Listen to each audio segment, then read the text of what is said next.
There's been a very long list of countries that have made unprecedented announcements about targeting carbon neutrality in the next decades. Most recently, a long list of countries pledged to completely phase out coal-fired power, including Vietnam, Poland, Chile, Ukraine.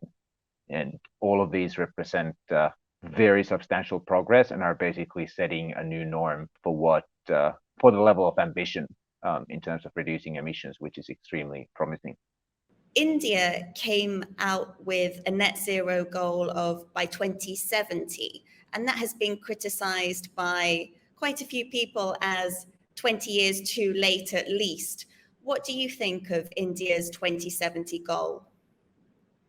For most countries, including India, the governments that are pledging these targets are going to be out of office well before 2030. So what they can really promise or affect is what happens over this decade. And I think that needs to be the measure for how meaningful these pledges and targets are, not what you say will happen 20 or 30 years from now. So for India, I think the fact that the country is targeting carbon neutrality now is a very significant change in perspective. Whether that's 2050 or 2070 is much less important than how that translates into targets and measures and policies over this decade. And that's where there's a lot of work to be done. How would you describe the feeling after the first week? Is it a feeling of optimism? Is it pessimism? Could do better than expected so far?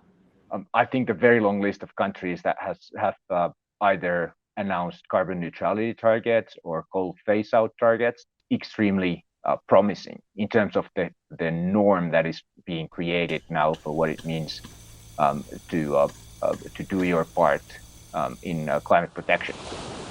I think right now how tangible these pledges are is just something that is going to be determined over the next months and years.